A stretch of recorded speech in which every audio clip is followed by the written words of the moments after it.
Saya Amalia Budiana Mulia, NIM 1815015015098. Saya Amelia Korea Vida, NIM 18150151006. Saya Ella Marceli, NIM 1815015125. UML kelas diagram memiliki kelas, attributes, methods, dan relationship. Kurang lebih kayak gini contohnya. Misalnya aja di sini kami ingin memberi contoh suatu sistem mengenai kebun binatang, maka kami namai UML ini dengan zoo system. Dalam suatu kebun binatang, kami ingin menggambarkan hal-hal yang berbeda dalam sistemnya.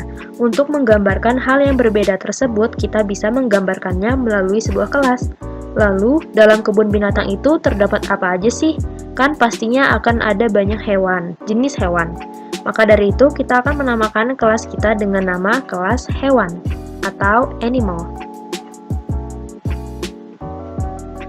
Selanjutnya adalah bagaimana sih caranya kita mengidentifikasi isi dari kelas tersebut.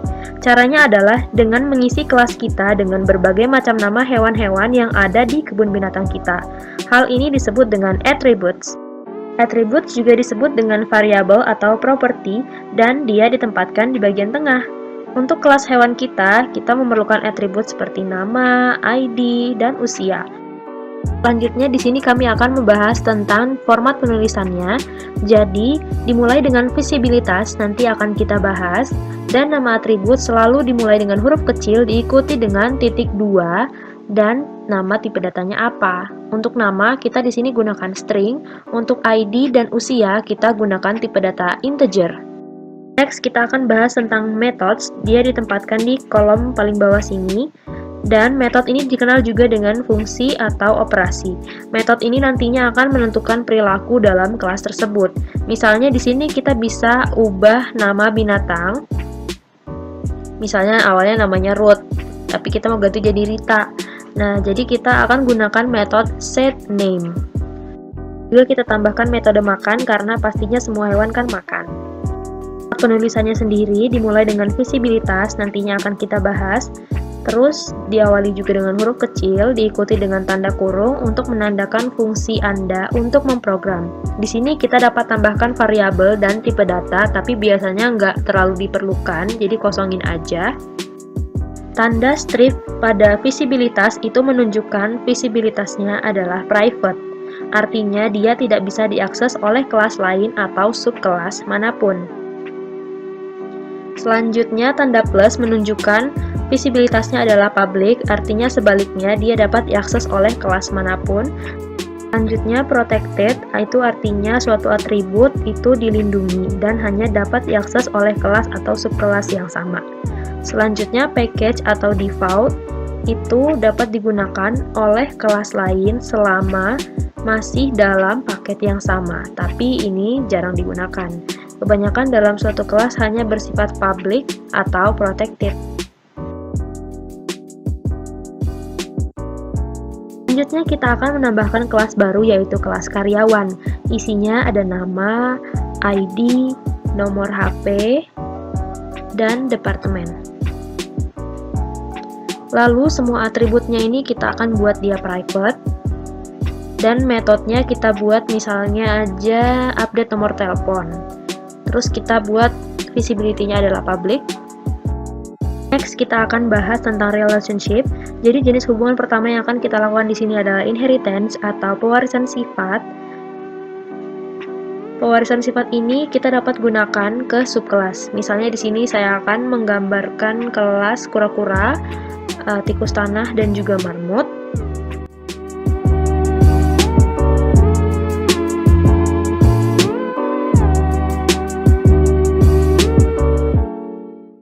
Jadi semua kelas ini nantinya akan mewarisi semua sifat yang ada pada superkelasnya yaitu animal. Caranya adalah dengan menggunakan panah seperti itu, tidak putus-putus. Panah-panah ini artinya adalah pewarisan sifat atau inheritance dan animal sebagai superkelas atau parent kelasnya.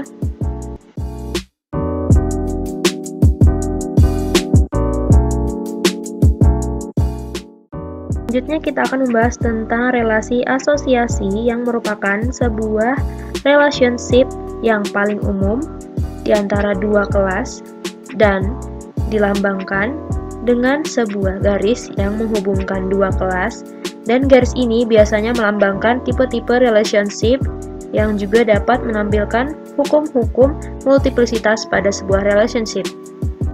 Selanjutnya, relasi agregasi yang dapat diartikan sebagai terdiri atas, terdapat kelas sebagai part kelas atau kelas bagian yang merupakan bagian dari kelas lain atau whole class. Namun jika whole class tidak ada, part kelas masih dapat berdiri sendiri. Misalnya nih, kura-kura kan dia bisa merangkak, tapi kalaupun dia nggak merangkak, dia tetap bisa disebut sebagai kura-kura.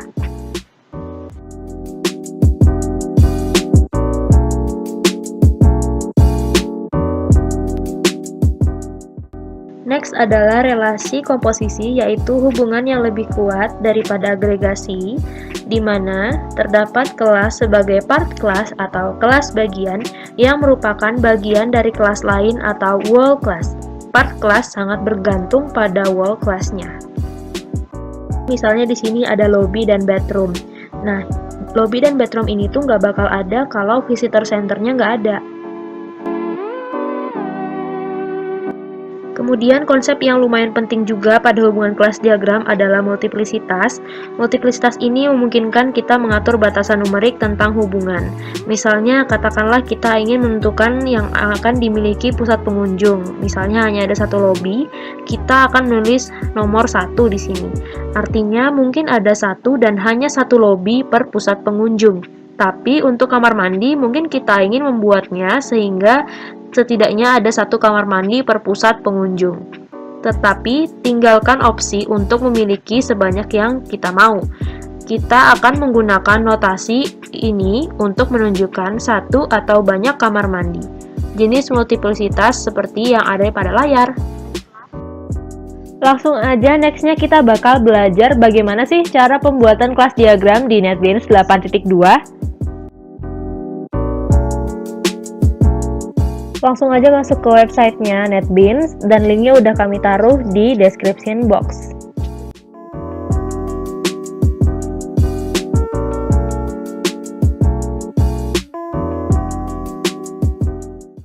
Setelah itu, klik tombol download di sini.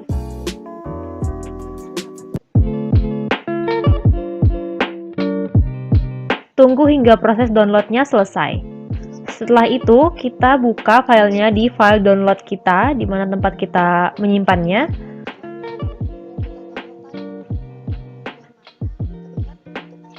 Setelah itu, karena bentuknya zip, maka kita ekstrak ke dalam bentuk file. Lalu klik OK.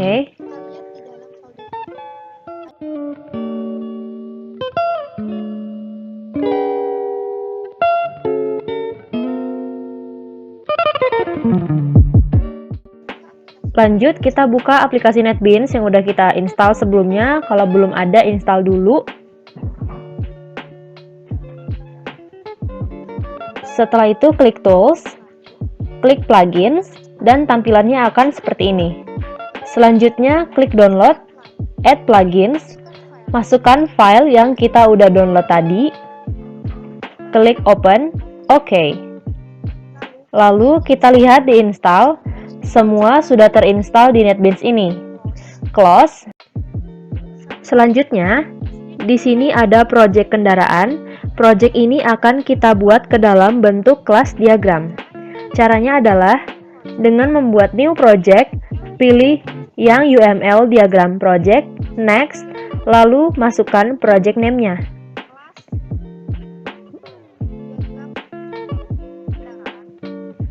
Misalnya di sini saya buat kelas diagram kendaraan. Selanjutnya kita akan ubah proyek kendaraan ini ke dalam kelas diagram. Caranya, klik kanan pada proyek kendaraan, klik Easy UML Create Class Diagram, lalu pilih Create Class Diagram. Jadi seperti inilah tampilan kelas diagram di NetBeans 8.2 untuk di proyek kendaraannya.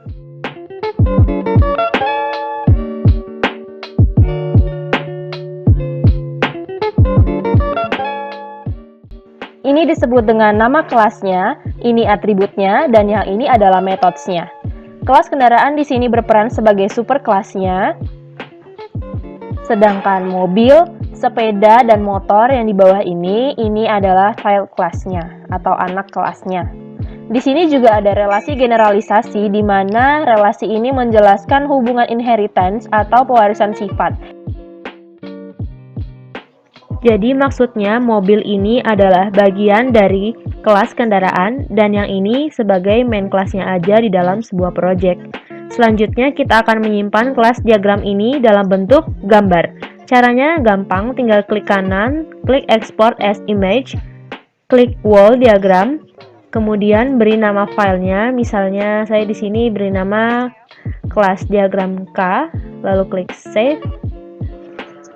Lalu kita akan lihat, cari filenya di mana tempat kita menyimpan. Nah, seperti ini berarti sudah berhasil tersimpan ya.